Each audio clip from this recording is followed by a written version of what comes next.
It's all done. Now we're going to ground together and with the divine and on the land that we're on. So find yourself in the seat that you're in, connect to that seat. Take a moment to just call to mind the land that you're situated on, the community you're in. Mine is Los Angeles, and I'm really today feeling the presence of militarism. I'm feeling the presence of activist friends who are mobilizing for the vulnerable folks in our community. I'm feeling the presence of my immigrant friends, documented and undocumented. So just call to mind those people in your community who are on the front lines, those people who are caught up in systems, those people who are remembering to pray. And just remember that the land is here for us, even when we forget.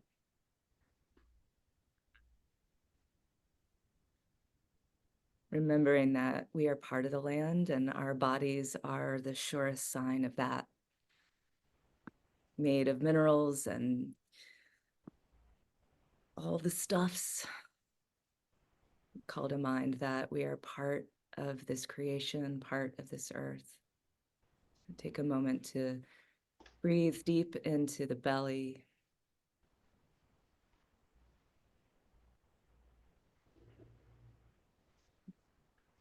Taking a breath into the heart.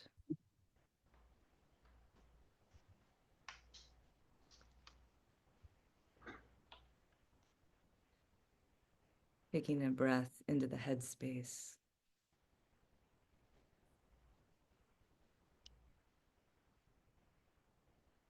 We give thanks for mind, heart, and strength. All of those things that come together to make us fully human.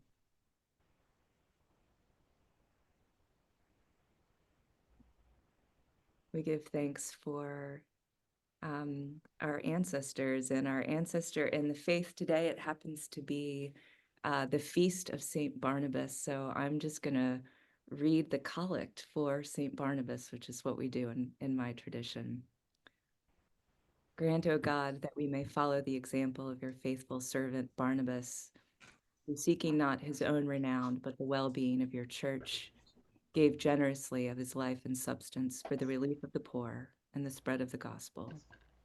Through Jesus Christ our Lord, who lives and reigns with you in the Holy Spirit, one God, forever and ever. Amen. And then if your eyes are closed, open them and take a look at the people on this Zoom call. And we give thanks for each other in this really beautiful community that is beginning to coalesce on this platform, and the chance that we have to connect in ways that we could not otherwise were it not for the interweb.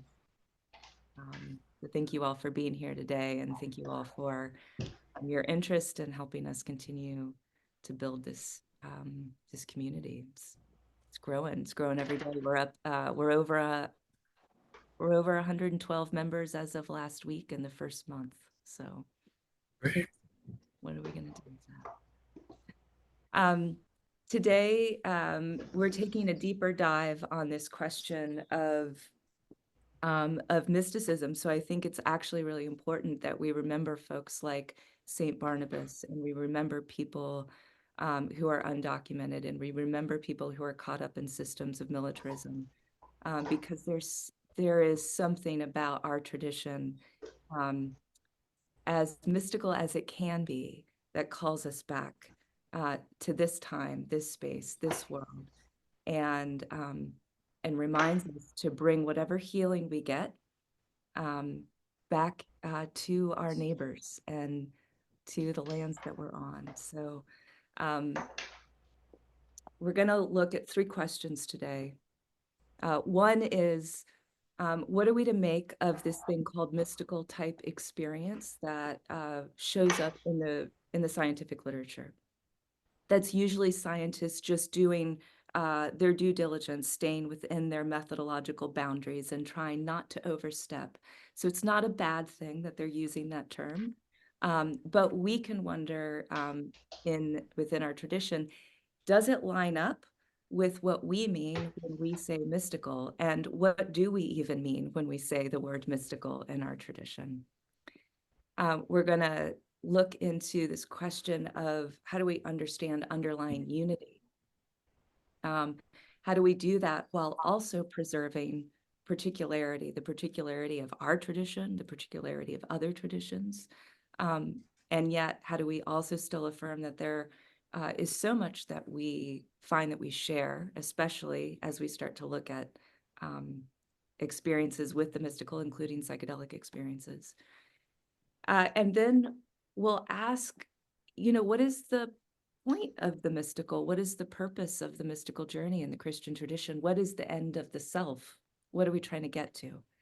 And I have here today, and you've seen the event page, so I'm not going to read their bios, but Ron Cole Turner, who is the author of our book and book study, and some of you I know are new, but I trust that you read the page. We are reading along together his new book, and he was also a professor of ethics and theology at Pittsburgh Theological Seminary.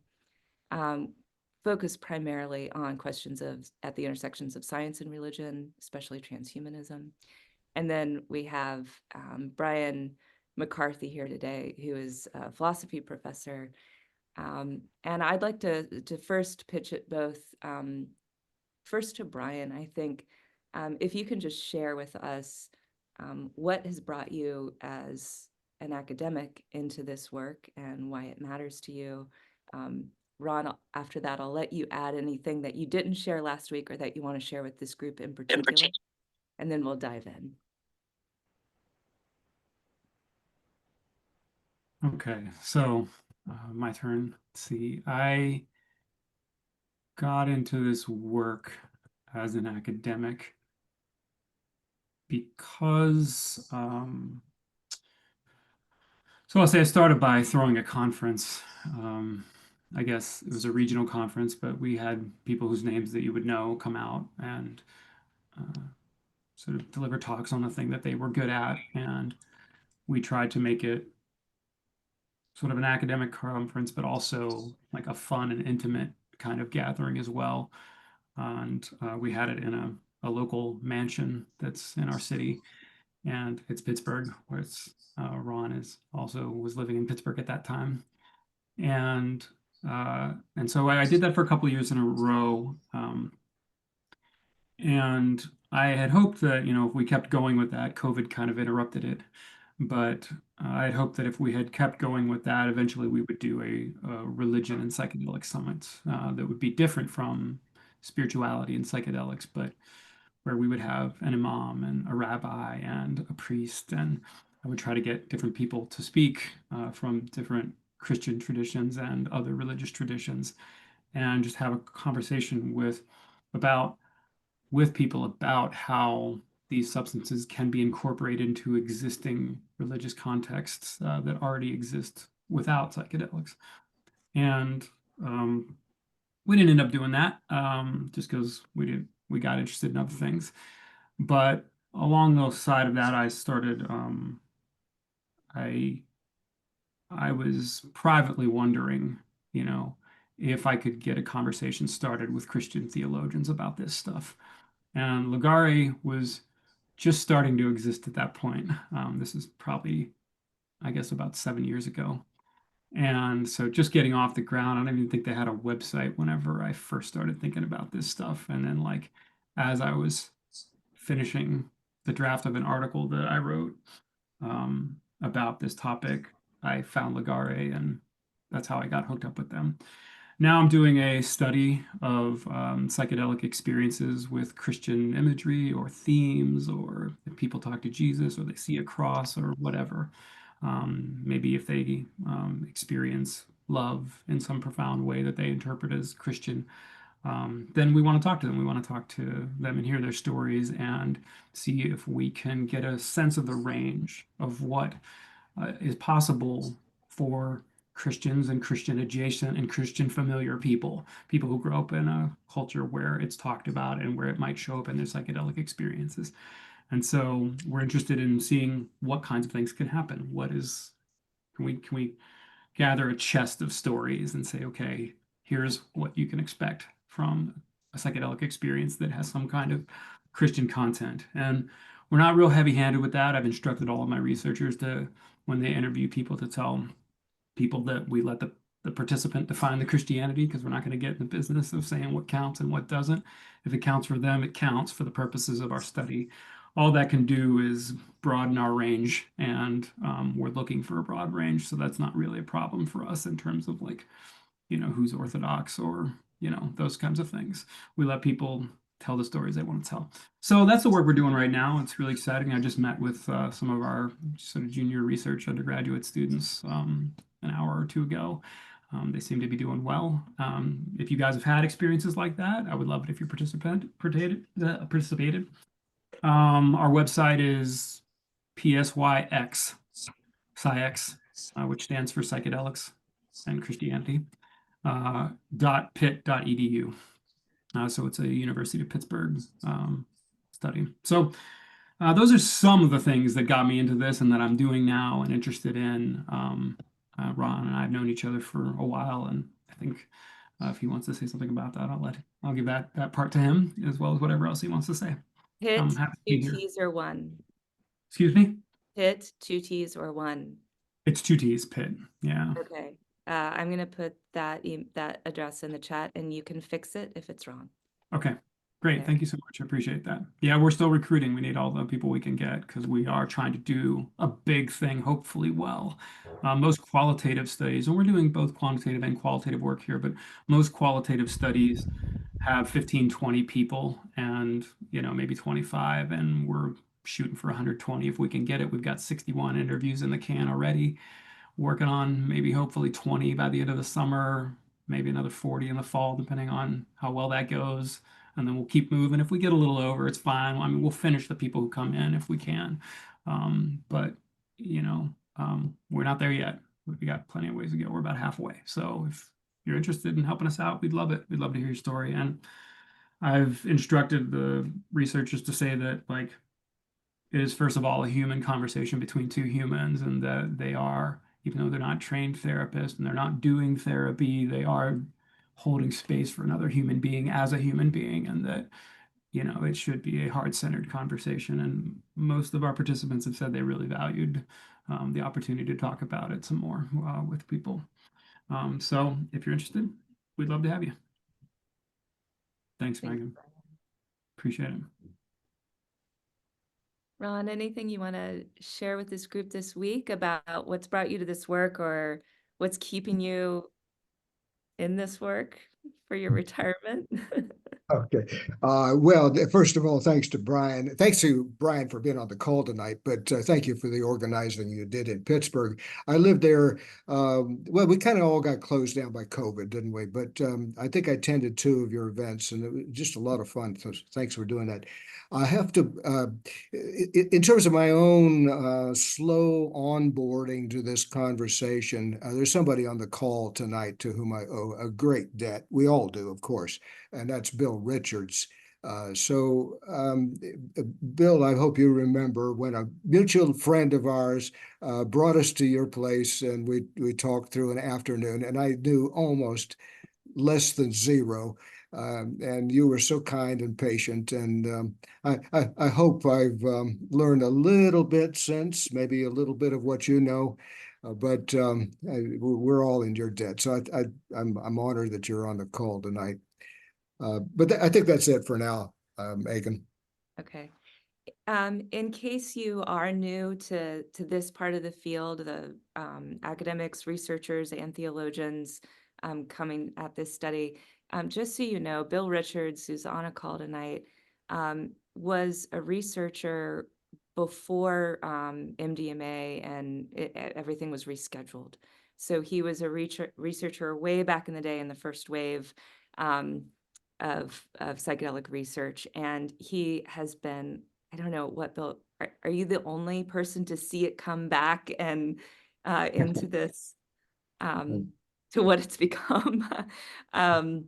If you want to mute, you can, but I just want everyone to sort of understand the what you've contributed, and we can have a whole Bill Richards has come and talked to us, and we'll see him again, but I just want you Well, to. in a minute, Megan, I'm going to refer to the 2006 study. That's an absolute landmark, field-changing study. Bill is one of the co-authors. Yeah. Right. Great. All right. Well, let's dive in. So there's been a lot of excitement, and much of it is warranted, about the relationship between what researchers call the mystical type experience. We might put that in scare quotes, and positive mental health outcomes. Ron, why might Christians find this idea both encouraging, and why might we want to gently push back or complicate the idea of mystical experiences in the way that it's defined in the research? Okay, very, very important question. It really goes right to the heart of what I think we're all pursuing here together. What's the relationship between these substances and these extraordinary experiences? How do you describe those experiences? All right, here's where having Bill Richards on the call does make me, well, Bill, don't hesitate to correct anything I say in the next few sentences. When Walter Pankey and others began this work, 60 years or plus ago, they needed an off-the-shelf, ready to plug in definition of mystical. What better source than W.T. Stace, who had just written a book on mysticism in the tradition, somewhat modified, from William James. It's a good thing that the scientists, again, Pankey, Bill Richards, Roland Griffiths, that tradition in scientific research in this field, it's a good thing that they didn't reach out to a bunch of Christian scholars and say, hey, tell us what mysticism is, and we'll try to operationalize it and define it and, turn it into a questionnaire. It's a good thing they did not do that.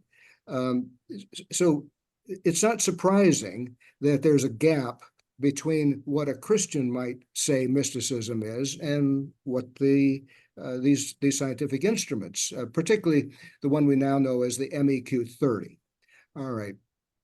Now, there are a couple of problems from a Christian point of view with the scientific, the definition the scientists use.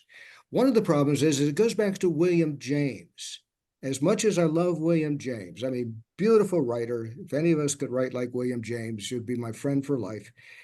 Just so beautifully clear. But what does he do with religious experience or mystical experience? He reduces it to the peak occasion. And I think at one point he's asked, well, how long does this last? And he throws out something like 20 minutes, right? Longer if it's probably psilocybin, but a very short, intense.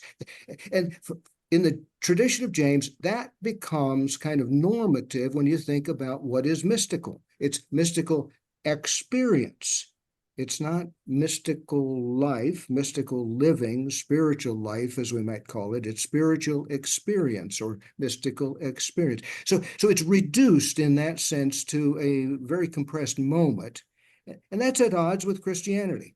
I mean, Christianity doesn't dismiss those intense moments, but we always ask, I mean, when Christians are asking the right things, we ask, well, how does it transform the whole of our lives? How does it show up in everyday life? Or Ronner's phrase, the mysticism of everyday life.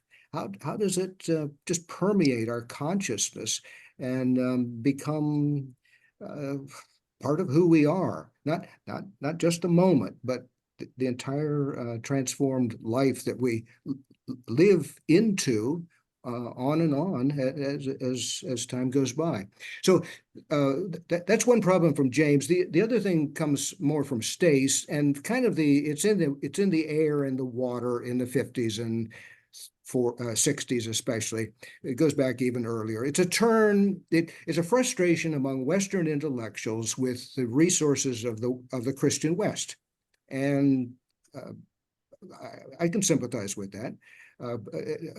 So they turn not to Eastern Christianity, but keep going all the way to Eastern traditions. So Eastern philosophies and Stace spent a lot of time in India. He really knew that stuff and could read original languages. A very, very smart guy. So that is absorbed in his thinking, but more than that, it permeates the culture at the time. And many leading intellectuals would make that kind of turn deliberately away from Western Christian to Eastern sources. And what that does then is emphasize things like oneness with the absolute, being absorbed in the absolute, phrases like that. Whereas within Christianity, it's more typical to hear people talking about a sense of the presence of God, an encounter with God, not absorbed by the absolute, but an encounter with the divine, a sense of the presence of love, if you're less inclined to use theological language, but a sense of presence or encounter, not absorption, but encounter. Now, what comes from that encounter is a relationship.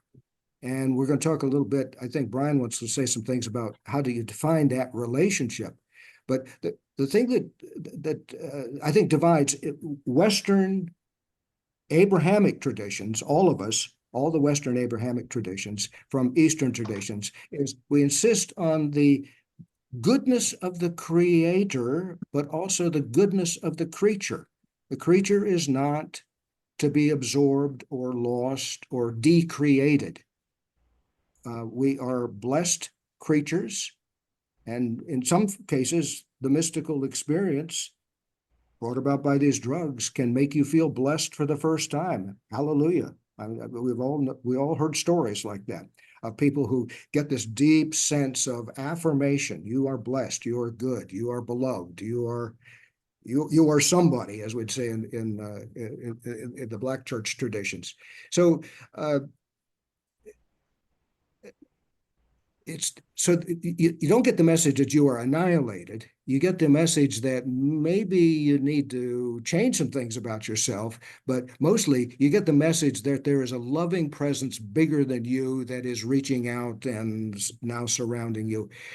Anyway, so where does that leave us? I'm going to put a link to an article in the chat here in just a minute, and anybody who wants the fuller text of what I've just developed and the implications, you can consult that article. I don't think the implications are that big, except for the scientists. I think, continue to do your work, refine the MEQ 30 if you are so inclined. There's a group based in Zurich, Switzerland, that is doing that, and trying to broaden it a little bit.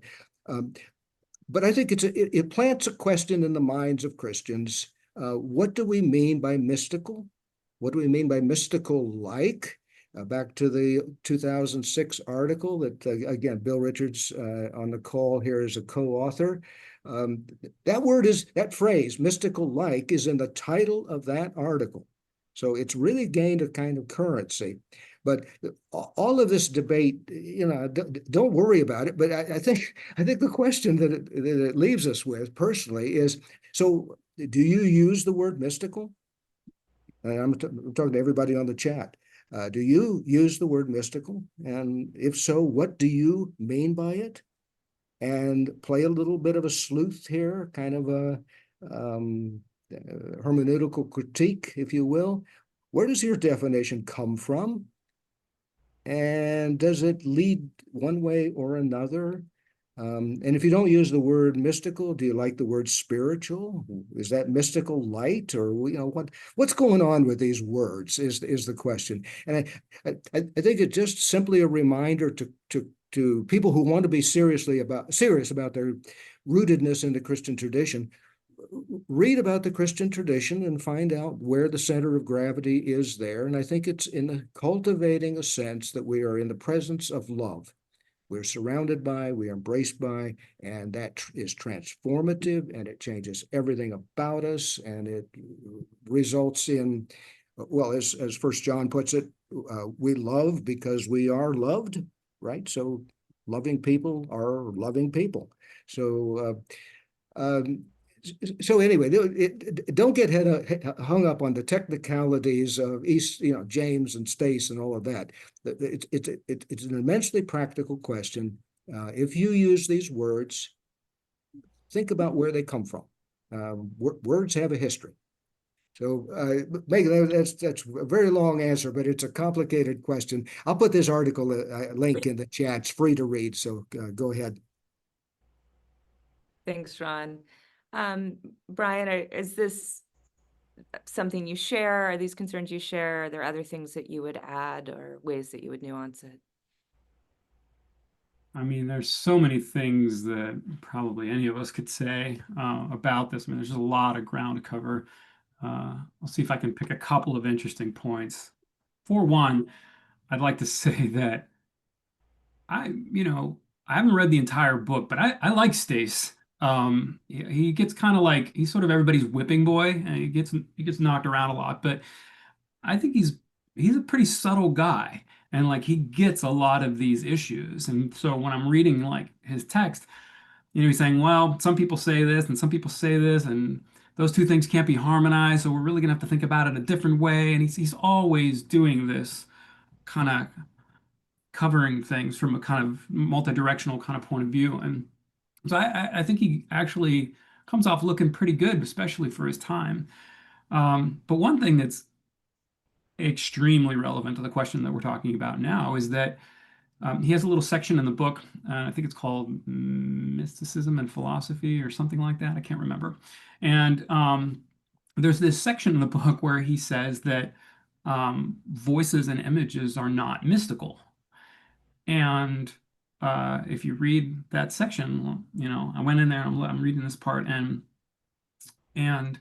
he says that because they're sensory, they're not mystical. So in other words, if you have an experience, psychedelic or non-psychedelic, where you hear some kind of voice that you interpret as God or as Jesus or as Mother Earth or anything like that, that's not going to count as mystical because it involves like your temporal lobe.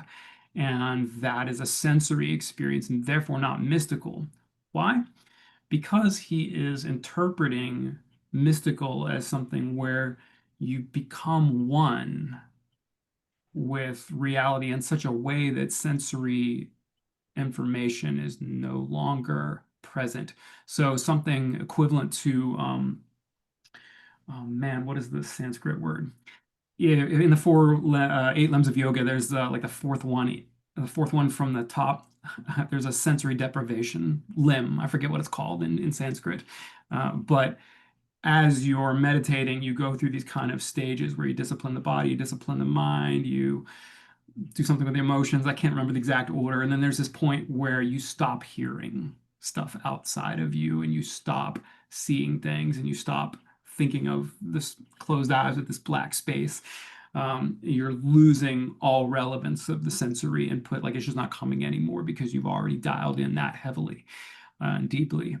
And I think, I don't know if he's getting it from that, but there's a vibe like that there. And so naturally, if you hear a voice and you're like, oh, that's God speaking to me and telling me that I'm loved or whatever it is, that's no longer mystical because you haven't actually reached this point of like where sensory information ceases to matter. Now, I don't know. I think that's kind of crazy as a definition. Like the very idea, even if you do become one with God or become God or something like that, the whole notion that like there's some kind of visual quality, thereby makes it not mystical because it doesn't tap into this particular kind of experience, to me seems like a problem, at very least from a Christian point of view, where, you know, in most Christianities, there is a theistic kind of worldview, and that can get complicated when we start asking about the details. But there's something that we're, thinking about along theistic lines. But even if it wasn't just from a Christian point of view, that seems incredibly narrow to me. I mean, like some accounts of Sartori that I've heard in, deep Zen meditation, it's almost like fireworks are going off in their field of vision, and I don't understand why that stops being mystical. I mean, they are somewhere else. And I think that should count. So I think it's important for all of us to recognize or realize or be aware of or be told or know about the fact that this is a presupposition in some of this early research upon everything which everything is based. Now, like Ron, I think the 2006 study is amazing. I can't even believe it happened. And what can be a problem, though, is the tradition that comes after it, the tradition we're in the process of building at the moment. And so there are, I don't know if secular is the right word, but religious studies scholars who either don't have religious commitments or try to leave them out of their work. In other words, they don't do theology. And there was a paper that came out recently, multi-authored, and I don't know how to pronounce this. Mosurin is the first author's last name, Mosurin, and then John, like John, but it's all one word. I can find a link for that later if we need it. But they recently wrote a paper about how upset they are that, psychedelic researchers are using this word mystical. And they do say a bunch of times that they're not saying we shouldn't use it. We should just use it in a way that acknowledges some biases that implicitly have to come along with it.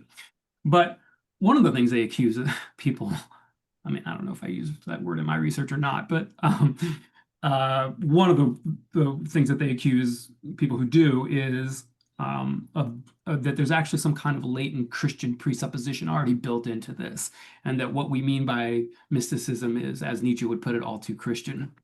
And it's funny because, like, they trot out a lot of stuff about how, all the things that we all know about colonialism and about how, people who did some heinous things to the land that they went to and explored and conquered, and brought their Christianity with them, and that all got mixed up. And we know about that stuff. And they're kind of telling us some of that stuff to sort of give us a sense of like how Christianity has been so impactful. But what they don't do that I wish they would do, and I agree with all of that, but what they don't do that I wish they would do is say what would drop out of the criteria for mystical according to these models that are being used in scientific papers. Like if, Pankey and Richards had used, this model, but dropped anything that could be remotely construed as Christian out of it, what would they take out? Like, it doesn't say. It doesn't say how the model would actually change. Like, what is it that's so Christian about it? Because what a lot of Christians think is that it actually sounds not Christian enough for Christians to use. So, and they make that point too. So which is it exactly? So I'm not clear on that, but I do think that it's important that the most important thing that they raise that I think we should pay attention to is that a lot of the scientific papers are quoting older authors about mysticism. I went to this. I was at the AAR last 2 years ago, and this lady gave this paper, and she had been she was in a psychedelic facilitator training program, but she was a religious studies scholar, and she goes in and she gives this paper about how she was describing her experience and so on, but she kind of prefaced it by saying, when we were in this training, there was me and this other religious studies scholar kind of also taking the training, and we were texting each other while it was happening because they kept like quoting Evelyn Underhill and Eliade and people like this, like very early mysticism scholars, and she's like, nobody talks about these in religious studies. Like, these people have been kind of either discredited or were just moved on. There are different sort of ideas about mysticism in religious studies now. This is kind of passé. And she said she kind of felt like it was almost necessary for her and people like her to be in this world just so that they could like be like, hey, have you read anything else that's been written about mysticism since 1925?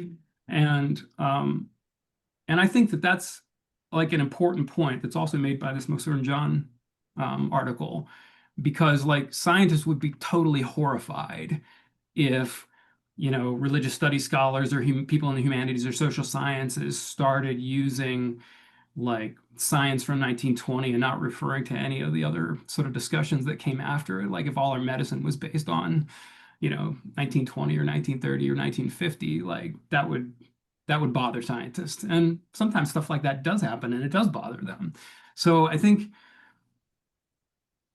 the paper in 2006 and other papers like it that are doing this foundational work, I think are amazingly valuable. But if the people who read those papers think that all that needs to be quoted is Eliade and Underhill and James, then there's this whole other nuanced and interesting and beautiful conversation that's being left out that has figured a couple things out post those thinkers.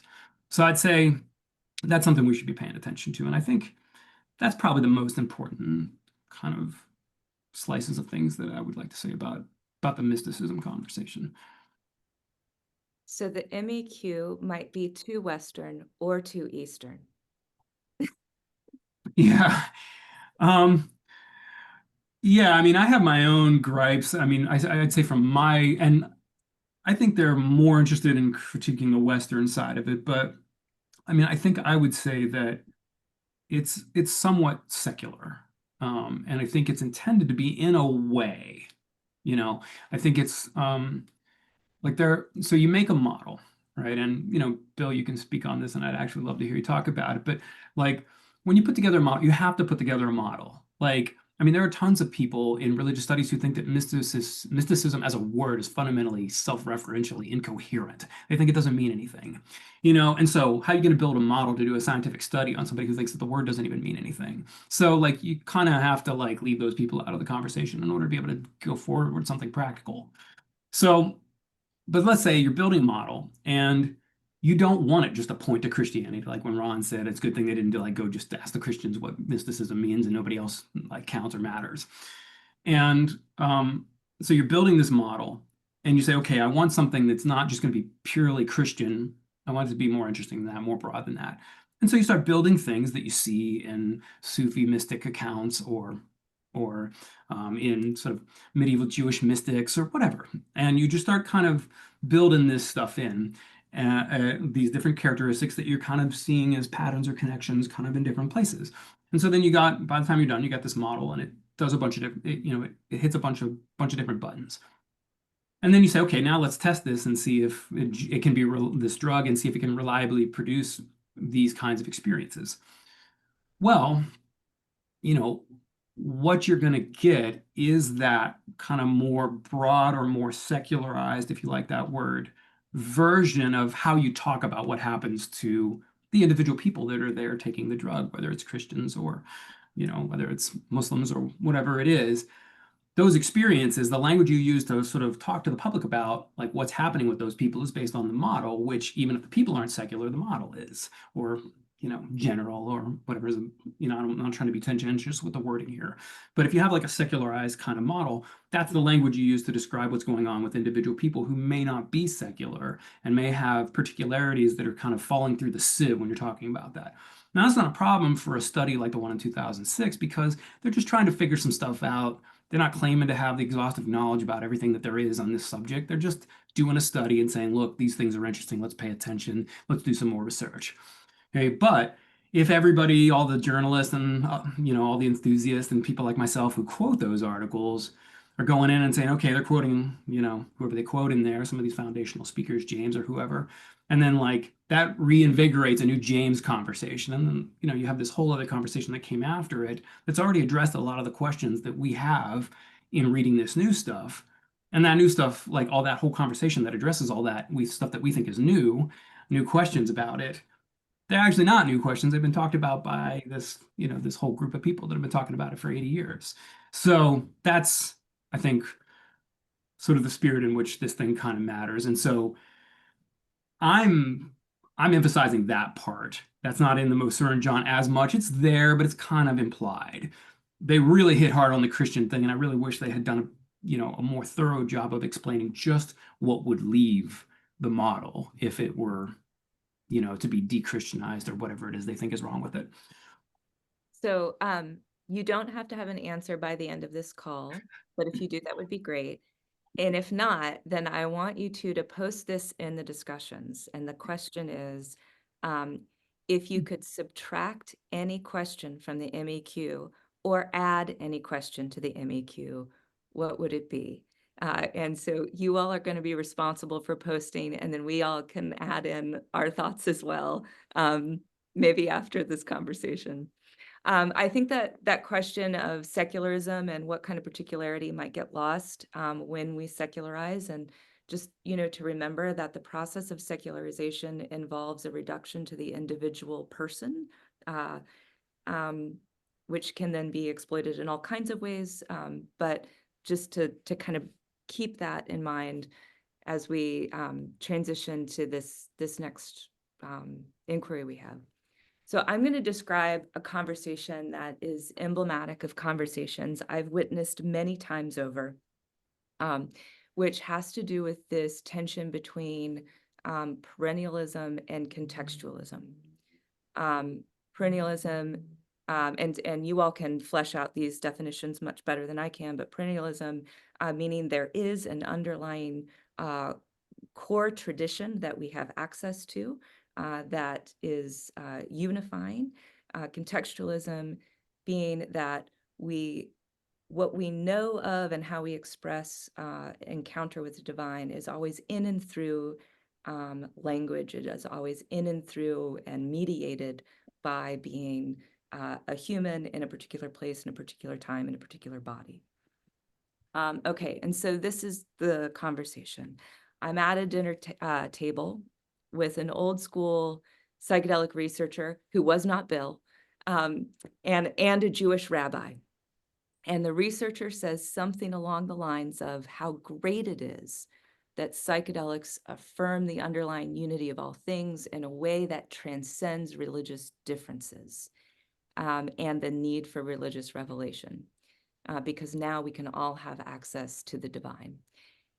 And the rabbi, or many modern people who are theologically trained in a particular tradition with institutions that Bryan and Ron are definitely familiar with, is indignant because he cannot fully communicate over polite conversation at a dinner party why he thinks that is so wrong-headed. So Bryan and Ron, and Bryan, I want you to start first. What is going on there, and what's at stake for the faithful academic, and maybe leading into what are these things that we've discovered since Stace and James that maybe the rest of us ought to be more able to refer, who want to resist that kind of perennialism that might erase particularity. Okay. Ron, I'm going to save McGinn for you. Is that cool?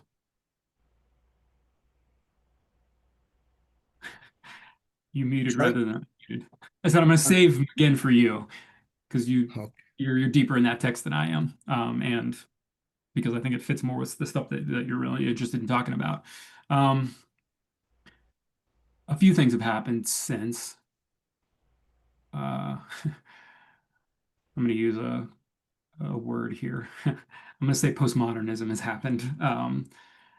You know, it's embarrassing because it's sort of like, what is that? We could have a whole nother, series on that subject, and like, does that word even mean anything enough uh, to sort of say that that's one of the things that happened? But I would say that uh, that a lot of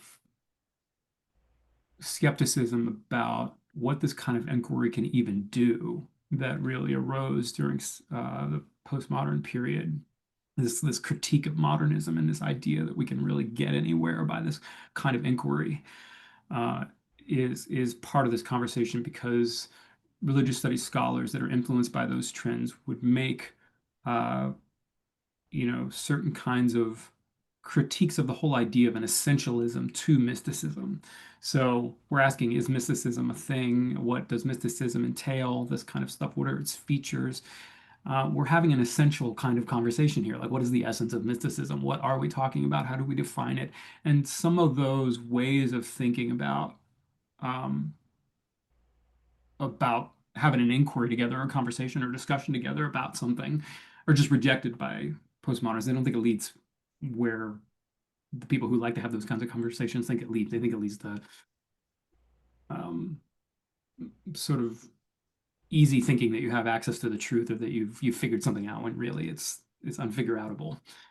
Um, so that stuff's important. There's also people like Dennis Turner who have gotten upset about, well, upset. It's not like I had a conversation with him about this. He might never object to that if you were on this call. But there are guys like Dennis Turner who have really highlighted the fact that talking about mystical experiences is already based on a modern understanding of what experience is and how important it is. Like, to have experiences, like the ability to go on vacation is something that wouldn't have been possible for anybody but the wealthiest of the wealthy and anything prior to like 1950 or something like that. And so we think of a vacation as an experience. And so, you know, psychedelic science is happening next week. There's an experience at Meow Wolf that people can go to. There's just experiences everywhere. It's saturated in our language, and so and in our conception of what's valuable in the world, and what's valuable to spend money on, what's valuable to do, what's valuable to incorporate into our personal growth. Like, personal growth is a modern concept too. All of these are modern concepts, and so when we think about mysticism and the very idea of a paper that demonstrates that psilocybin can occasion mystical-like experiences suggests that it's indicative of a culture who looks for having experiences and who would take psilocybin if they thought it did that. And that's just not on the grid for a medieval mystic. And so even though they're having things that we can retrospectively read as having an experience that we might want to have, they wouldn't have lived in a culture that would have motivated them in that same way. And so not only is the motivational structure and the whole impulse and intention behind what they were doing versus what we're doing or wanting to do, not only are those two things different, but there's a pretty decent chance that we're completely misreading what they were even doing or how they were talking about it and why. Maybe a lot of the language that they're using that we're reading is literal, that sounds like a pretty cool experience, was actually something metaphorical that they were using or allegorical to use to communicate something about God in this kind of oblique way or something like that. And so, there's a real question about are we too easily thinking we understanding what's going on in these texts that are written by the people we call mystics and therefore completely misunderstanding the phenomenon altogether? Now, it's an open question, and Dennis Turner doesn't answer it, and people like him don't answer it. But these are a couple of the things that are on the table about this. Also, and Stace brings this up. Remember, I said I thought he was cool. One of the things that he says that I think is great is that he says, okay, look, here's what James thinks the mystical experience is. It's ineffable and it's noetic and it's transient and it's passive. Most of you probably know this, right? Those are his four qualities.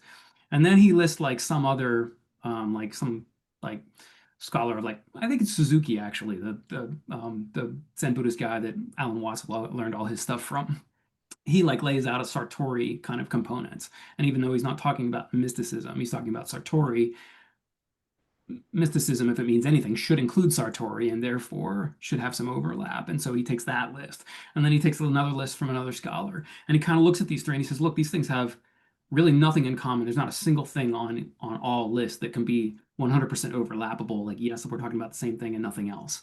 They all have different connotations and at best an 85% overlap or something in terms of what they're talking about. If one of them says that a feature of the mystical experience is irrationality, and that means you can't talk about it, when the other one calls it ineffable, which means you can't talk about it, are they saying the same thing?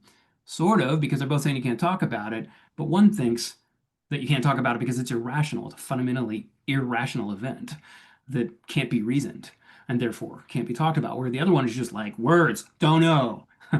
And that's a different thing. And so he says, like, and that's in the best cases. In the worst cases, you've got things that just like completely are not on each other's list. And he says, oh, there is no good list because you can't harmonize these lists. So that's about 3 or 4 things that I think, complicate this topic and make it hard for, like, if your friend who's a rabbi is upset about this and doesn't even know where to begin, like, I don't know, which of the 4 things that I just listed do you mention? And there are like 90 others.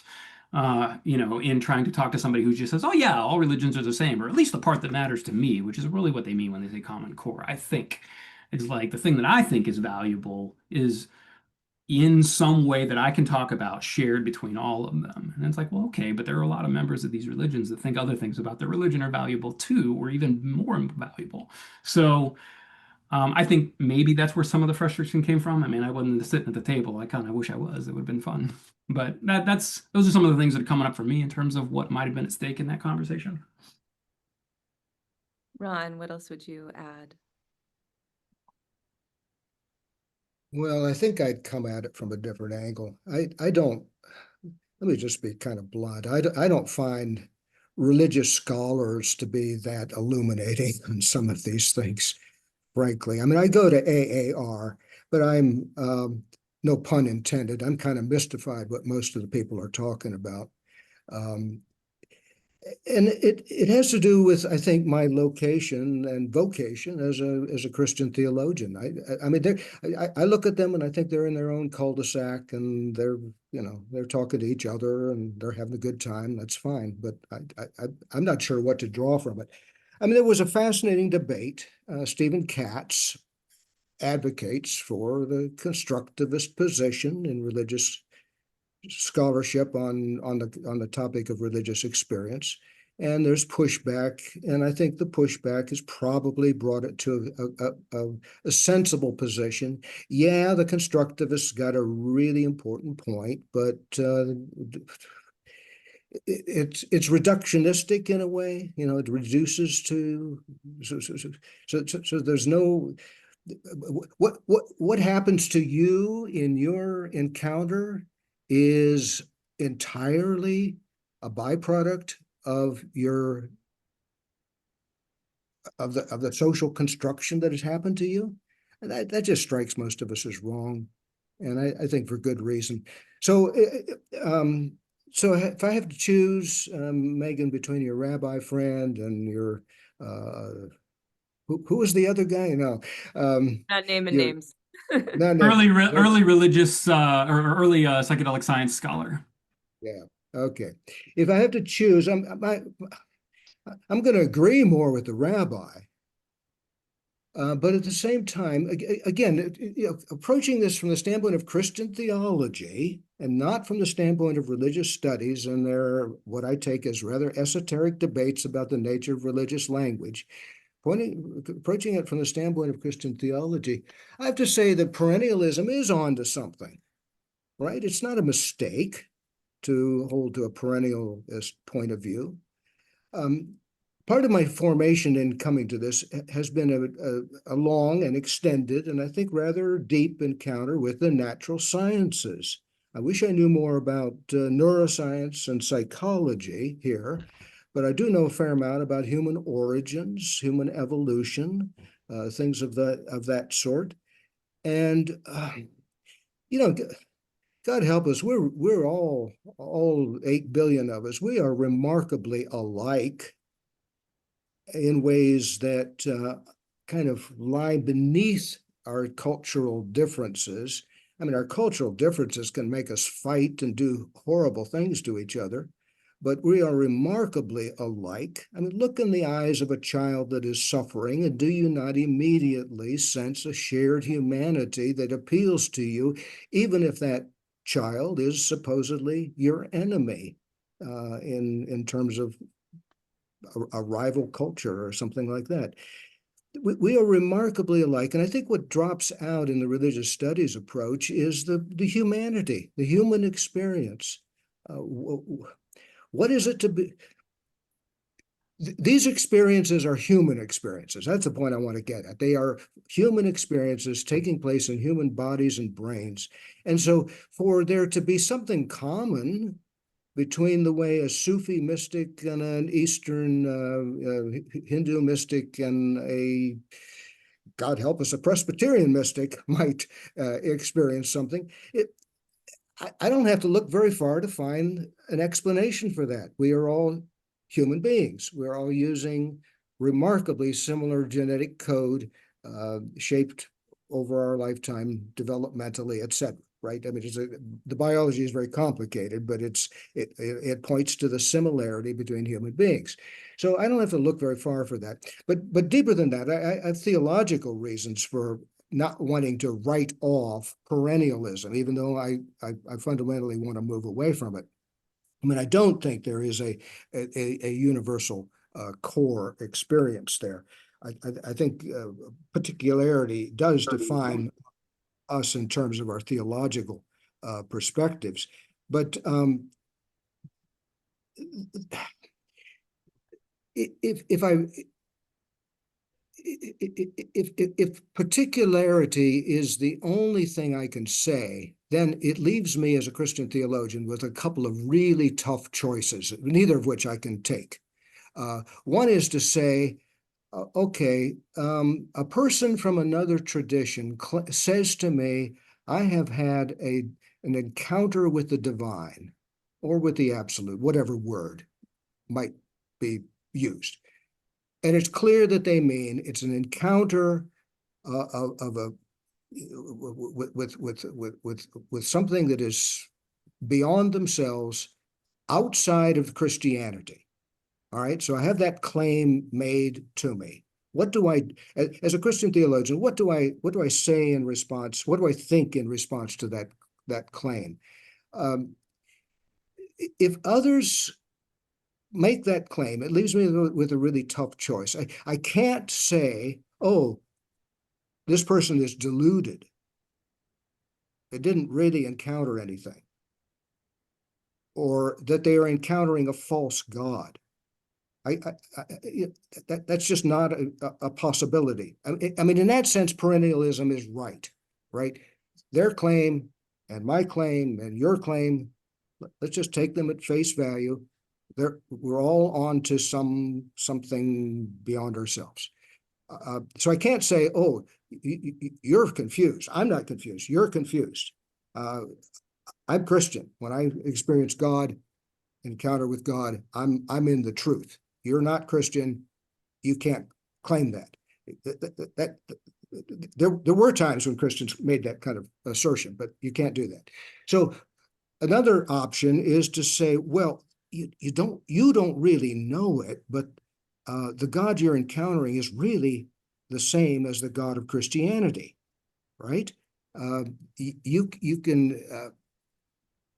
This is a little bit more tempting option to say that the other person is really encountering the same God, but just uses a different name. Now, Karl Rahner goes that route, and that's the famous anonymous Christian, right? He if there's only one God and somebody else says, I'm encountering, and I'm not going to say you're mistaken or deluded, deep down, do I not have to believe they're encountering the God I name in the Christian Trinitarian tradition? What other? Well, Rahner comes to the conclusion that they don't know it, but they're encountering the same God, the God of Christianity. Well, that smacks me, and I think most of us, as kind of imperialistic, to put it mildly. It's sort of baptizing people without their consent, and a lot of pushback against Rahner. So I can't follow that option either. That doesn't quite work for me. I think it's too imperialistic. It's not adequately humble in terms of what we know. So I can't follow that route. So Megan, I think when you raise the question of constructivism versus perennialism, I think that's one of those paradoxes that we just simply have to live with. And as a Christian theologian, I'm perfectly happy to do so and claim that I don't have the resources within my tradition to answer that question. Right? There's no simple way out of it. Uh, I really do want to take what the perennialists are suggesting, holding on to, seriously. They're saying that these profound experiences are the common inheritance of all humanity. And when somebody in another tradition has such an experience, I can welcome them fully and I don't want to say validate their experience as if it needs anything, validate it in my thinking, accept it as fully valid in my own thinking. It has to do with the commonality of our humanity, right? It has to do with the commonality of our human experiences, not some. Well, I mean, if there's a part of perennialism that I push back against, it's the idea that there's this kind of the Jungian strata. I think that there's a kind of a deep down ancestral memory core that comes to the surface. I don't think that I don't think that's valid. I think it's just simply the way human beings function in the world and our common humanity, and we have these extraordinary experiences, and we say, regardless of tradition, wow, this is profound. This is this is I don't want to use language because the only language I can use is Western language, but this is a profound experience. And when somebody makes that kind of claim, I want to take it very, very seriously and say, I mean, I was So, kind of brought Ron, to we're at 5:06. Okay. And so just hang on real quick because we're clearly over time. So first of all, if you need to leave, you are not being rude by leaving. And two, we have one more big question. And so what I'd like to do, if I have a thumbs up from the group, is the question that I was going to ask in breakout rooms, I'm actually going to ask in Q&A. And if you're willing to talk about it here, you can. But it might help us out. But I do want us to get to this last question because I think it'll hit the heart of a lot of our experiences.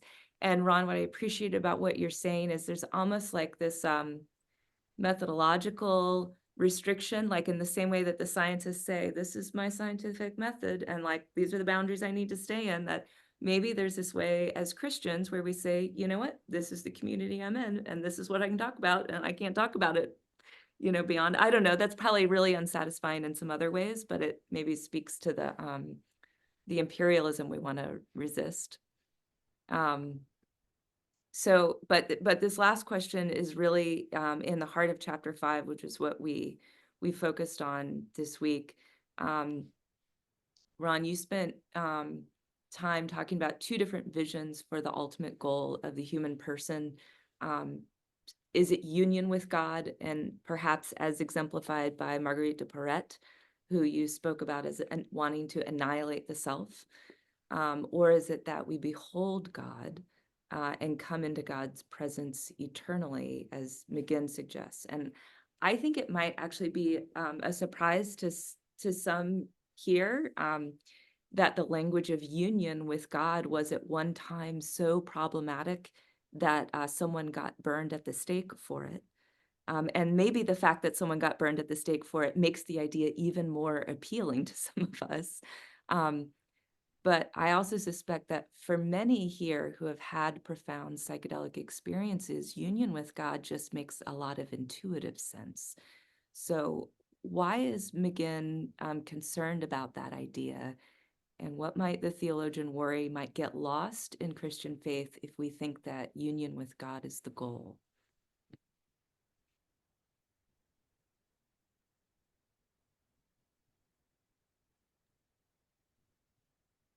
So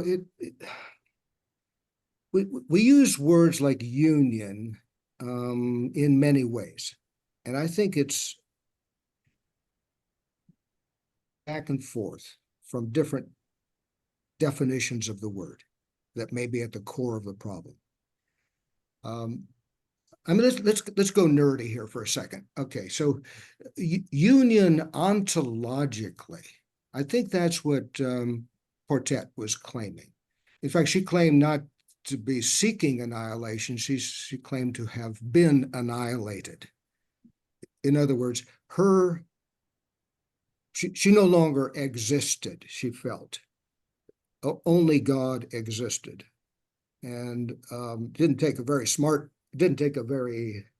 Dominican to figure out, well, so you're alive here and you're standing in front of us. Does that mean you're God? And at that point, of course, tide was beginning to turn against her. By the way, Meister Eckhart was saying very similar things, and they persuaded him to recant, which he did. He only lived a few months longer after that recantation. It was roughly the same time. And he was but male. I think that, okay, he was male and he recanted. Yeah, okay. Okay. No,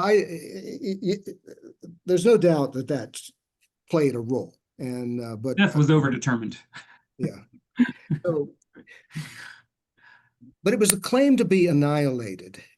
And Christianity simply does not warm up to the idea that God creates creatures for annihilation. Every creature, every being is good. I mean, we touched on this earlier, and that sense of goodness or blessedness, paradoxically, is part of what a lot of people do report coming out of their psychedelic journey. For the first time, I felt, mommy and daddy didn't, but for the first time, I felt affirmation, blessedness. But to which Christianity should say a resounding amen. You are blessed. You are, you're God's creature, and you're not created for annihilation or for absorption or to disappear in the end. Now that sets in motion lots of questions we might have about an afterlife, but you're not created to disappear in the end. You're created to be in relationship. And if by union you mean relationship, if by union you mean intimate relationship of the most intense, if you can, I don't know if you can see my hands, but the most intense sort, then union is fine. Absolutely. The word union is fine. If, on the other hand, union means that one disappears into the other, one is annihilated, one ceases to exist into another, even if that other is the divine, that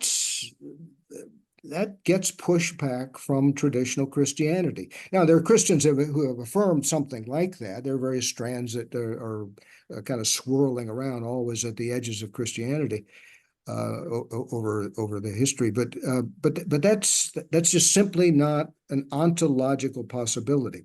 Now, part of the problem here is I think people today tend to think, well, multiple meanings of the word union, but secondly, we also tend to think in terms of psychological rather than ontological categories, right? We're much more comfortable talking about psychological questions and relationships, and Christianity is all in favor of the idea of getting rid of egotistical mentality. So if you say, I felt my ego disappear, well, what do you mean by the word ego here? Do you mean ego in the sense of isolated, individuated, autonomous self? Do you mean it as a, well, there was a paper that appeared the other day. I think it was one of the news feeds. Does psychedelic experience help narcissists? All right. You don't have to pathologize it. Christianity recognizes that being self-centered is, a pretty common feature of our humanity. It is not universal because some people, I think, by reason of circumstance, are systematically denied the privilege of a sense of self. So pride is not equally distributed, but a lot of us have had our share of pride. And for Christianity to say, get over your pride, get over your egotism, get over your self-centeredness, and you come out of your psychedelic experience and you say, I felt myself, sense of self, what, effaced, diminished.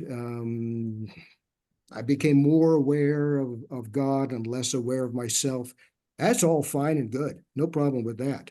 It's just that you don't draw the conclusion, I ontologically cease to exist. I psychologically cease to be self-centered and individualistic. Good. I ontologically cease to exist. Not so good in Christianity.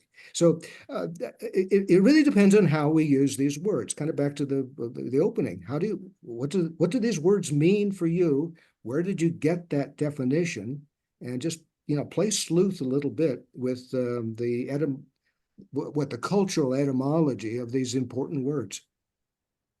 Okay, Bryan, I'm gonna have you do a short response, and then we're gonna go into Q&A. And if Polly's still on, I would love for you to, when we start Q&A, say that yoga word that that Bryan was searching for early on, and I'm not going to try to pronounce right now. So, Bryan, I'm wondering about what McGinn's point here might mean for the experience of ego death that Ron has picked up in psychedelic journeys, which is not uncommon. And I'm sure you've been encountering this in some of the narratives you've heard. Is there a distinctively Christian lens we might bring to that experience of ego death, even if it's, bracketed by a stop and a start time? Yes. So, if somebody says that they had a psychedelic or non-psychedelic experience and they as themselves died, they weren't there anymore. I think Michael Pollan said he smoked 5-MeO DMT and he blew to smithereens, and there was still consciousness of sense that could experience him being blown to smithereens, but the consciousness wasn't him. He wasn't there anymore. He was gone. And so if somebody says that they've experienced something like that, or they say that they fused with God, they might even say, I was God, or I became like the Christ consciousness or God's consciousness, or I was one with God. These are all languages that are out there. And I think one way of showing why this is complicated is because if they really were God, and this is what I think Ron means by ontological, then that means that if I was on the other side of the world in that half hour that they were there being God, and I was praying to God, I was praying to them. Did they hear that? Did they hear all the prayers at once? I think some people have had psychedelic experiences where they experienced like hearing all the prayers of the world, but like, do they remember mine from that 30 minutes? And so, you know, at least some of us are going to say, okay, that's not what they mean by they became God. And probably even the experiencer would say, yeah, that's not exactly what I meant. So then, well, what do they mean? What is union? Marriage is a union. And I have to die to myself to be in one, it turns out. Sucks. Um, and so I might have myself annihilated. I might have to be resurrected, become new, a different person. And that's pretty scary because who wants to become a different person? I think I like where I'm at now because I might not like what happens whenever I become that new person and get resurrected. Okay. And so all of that can happen within a marriage. So is marriage union in the same way that a psychedelic experience it is? It is an annihilation of self in the same way that um, a psychedelic experience is. I mean, St. Paul says, I die daily. Lots of Christians have talked about death to self or death of self. There's no ego in there. There's no Freudian jargon. But those things are there. So is that fundamentally different from what we're talking about just because it felt like you weren't there? And one Christian answer to this question has been, well, yes, something you said is true. It's like Ron talking about perennialism. Something right's happening there. Okay, but also you didn't hear my prayer, so something's also not right there. And so, yes, you became one with God. Yes, you were God, but not in the way that we would normally mean that term. And so you're speaking, whether you know it or not, analogically. You're speaking by analogy. It's like when we call God Father. Now, lots of us have problems with that. But, you know, when I say that, if I say God is Father, am I talking about the alcoholic that was passed out on the couch? Or like, well, clearly no. And, the theological answer is, well, the sort of epitome of what a father ought to be. That's what we mean when we say father from God. But either way, like we don't have an image of that here or a way to like say, okay, well, here's like your Aristotelian instantiation of what that means. Here's a person who's that. No, like we just don't fundamentally understand God all the way down. And there is a mysterious quality to it. And that's actually one of the cool things about the word mystical is its connection to this word mystery. And God is, in a way, fundamentally mysterious just by virtue of being so different and asymptotic, relative to what we can get to. And so I would say that maybe when somebody tells you in a psychedelic experience they became God or they experienced union with everything that is and they became one with everything, maybe they're speaking analogically and don't know it. And maybe, I mean, that's a maybe. I mean, it's not like it's my job to tell them what's really happening in their psychedelic experience, but it's at least an option for thinking about it theologically and ontologically, as Ron said, in terms about like what the reality of the thing is and how the rest of us could look at it. Because what James does is he says, well, there's a noetic, something true happens. It really is a knowledge you gained there, but it doesn't count for anybody else. And that's kind of like a cop out. It's like, well, if you became God, like, come on, give us the good stuff. And I think to say, well, it doesn't really count for anybody else, then it didn't happen in a way. So give us some kind of account that actually is satisfying, that takes the experience the person had on their terms seriously, but also takes the rest of us seriously. And I think, maybe analogy might be a way to get around this. Thank you. Rick, you're up in just a second. We're going to spend about 10 minutes in Q&A if you can hang with us for that long. And I just want to invite folks, if you've had a unitive experience on psychedelics or not, if you want to share, whether Bernard McGinn's model of presence versus annihilation or union in which the self is absorbed, if either one of those resonate more or less with you, feel free to share that as you're answering a question. Of course, no obligation, but I think it would be rich to hear that. And I'll also say we can continue some of that conversation at Open House next week. We're going to start introducing topics into Open House where we can begin to reflect together on experience and the intersection of these questions we want to wonder about. Okay, Rick, thank you for being patient.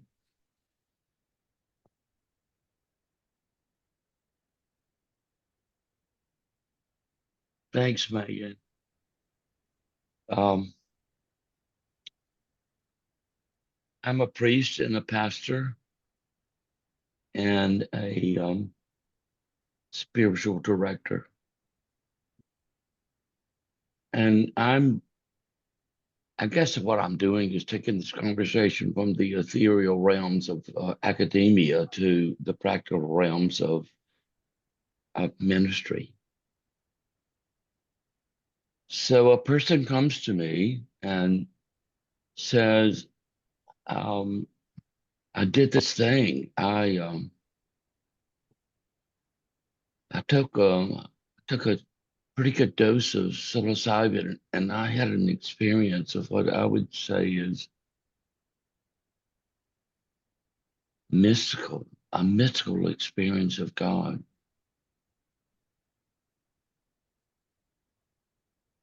Am I supposed to trot out some kind of questionnaire or some kind of academic theory of experience and mystical experience? Or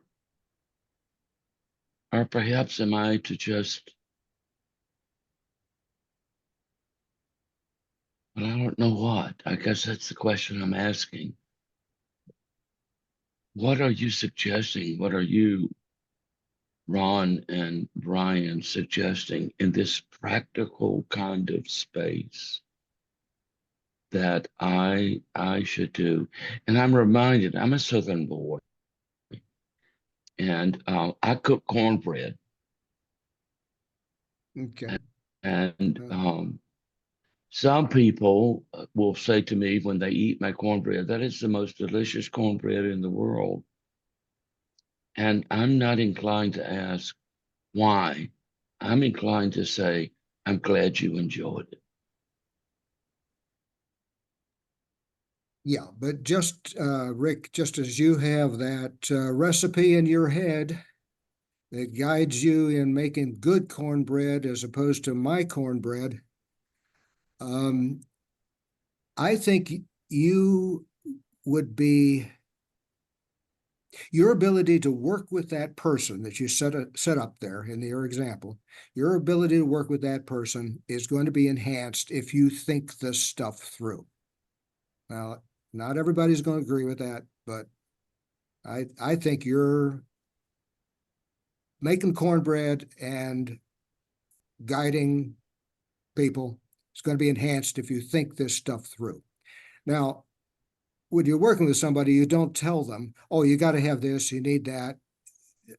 Right. I mean, you respond out of what you know and believe without forcing any of this stuff on people who, would rather talk about some other aspect of it. So only in response to enough said, I think. Holly, I want to hear this word out loud in better Sanskrit than I can pronounce. I don't know if my Sanskrit is accurate, but I believe it's pratyahara. That's what you were thinking of, Bryan. Thank you. That's the one. I'm going to read one, and then we're going to hear from Tripp, and then we can maybe batch a little bit together. From Betsy, who may have left the call already, can you say more about the difference between Eastern experience of absorption versus Western experience of being myself in the presence of God? And we'll hear from Tripp as well before we dive back in. Go ahead, Tripp.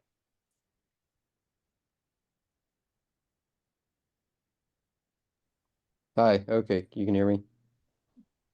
So yeah, I just wanted to comment on I've had the I am God experience several times, where I was feeling the presence of God. I mean, I knew that I was not actually God, but in the moment I felt like the connection with God in a way I'd never felt before. And then this one particular psychedelic experience, I felt that I was Jesus. And I immediately was like, well, I know I'm not Jesus, so that, how can that be? But then I realized, like, in the experience, it was Jesus coming into me saying, like, I am Jesus and I am in, like, a part of you and everybody. So from then I've kind of seen the I am God experience as like shared. It's like if I'm a Christian and I feel God, but there's someone else of whatever religion and they feel whatever name that they prefer to use for what created us, I think that we're all feeling the same thing and we are all just somewhat misinterpreting it because of our own biases. And like to use the Christian Bible as an example because that's what I'm most familiar with. I mean, there are many cases where people misinterpreted their visions. So like with Joseph is the best example I can think of. The other people who supposedly tried to interpret visions and were wrong, but Joseph was correct. So I just wonder how much of our own psychedelic visions we have misinterpreted, despite the fact that the majority of that vision was shared, it was the exact same concept. It's just we all have our own different ways where nature and nurture and our upbringing has biased us towards like one way or another of interpreting it.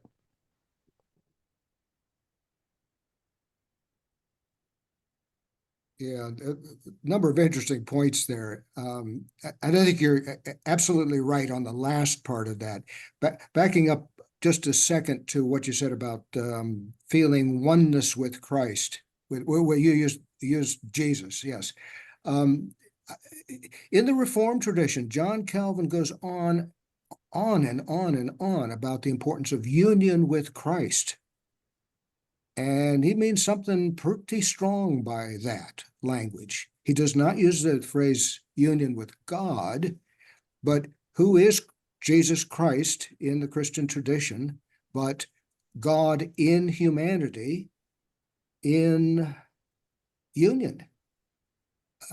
So for us who are not the incarnation to feel connected to the incarnate one it gets at the same result. And we haven't gone to that level of exploration of Christianity here tonight to kind of work with some of the notions that Trinitarian thinking brings to this. But that all, as I understand the Christian tradition, that all squares very well with what I'm trying to say here, that we don't go to annihilation, but we feel so closely connected and in relationship with the divine that Jesus Christ becomes, well, as Calvin puts it, in union with each of us. Beyond that, it is very hard to try to put into words what we're after there. But thank you, Tripp. I appreciate that. One of the things that we seem to be circling back in on, snake eating its tail style, is, whether we're united and what kind of union that looks like, or whether we're in the presence, what kind of self could be in such a presence to behold such a divine one. We're back to sort of the question of the self, which we cannot answer tonight and will not. But what does it get that can behold? And Bryan, maybe you want to say one more word about that, and then I'm going to close us out and we'll talk about next week. Okay. Thank you. I had some things written down about like hope, because I think fundamentally we want to end up in a hopeful sort of note here. And I'm not going to say all of them, but I want to say that for me, there's a great quote by this kind of eccentric man about town in New York called Speed Levitch. And he says, I'll read it to you. He says, I would say that life understood is life lived. But the paradoxes bug me. And I can learn to love and make love to the paradoxes that bug me. And on really romantic evenings of self, I go salsa dancing with my confusion. And I've always loved this quote, but I think, and for a lot of different reasons, but one of the things I love about it is that it seems to me to describe very well the psychedelic state. And is that mystical? I don't know if it matters. There's a philosopher called Derek Parfit, and some of you might be interested in philosophy of mind or these kinds of things, might be interested in looking into. And he gets into this debate about the self, and we're not going to solve it tonight, but his answer, or even really talk about it other than just to use one of his points to make a different point. But he gets into this thing about, like, there's this debate in philosophy about whether I'm the same person as the person in the photograph that's 5 years old that everyone says is me? Like, is that the same person? Most of our cells turn over, after 7 or 8 years, and there's a few parts of the heart and a few parts of the brain that outlast what is now the span of human life, but most of the cells are gone pretty quickly. And so, like, I'm not even made out of the same stuff anymore. And lots of people have different answers about that. Usually something about psychological continuity, or if I remember the things that happened to the person that was me yesterday, if I remember half of those memories, and that person remembers half of the ones before, and it goes all the way back to childhood. I may not remember much about being 3, but the person who was 3 plus 1 day remembers that, and there's a chain that links everybody. That's an answer. Some people find it satisfying. Parfit gets in there and he says, you know what? Who cares, really? Because I know what I need to know. I know that I look at those pictures and I remember the people that are in them. And I remember being and growing up with those people. And I remember having a birthday party, and I remember the cake that's in this picture. And, I feel like it's me, and I may not have exactly the same cells that I had, but I have most of the ones I had yesterday. And if I go in and I think about all the things that might make me me over time, most of the questions I can ask about that I have answers to. The one question I don't have is whether it's me or not.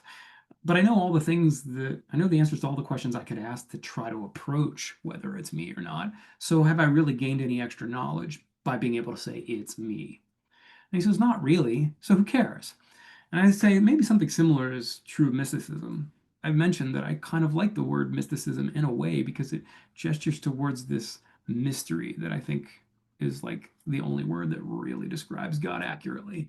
And and so there's something in it that I think is fun and accurate. But who cares?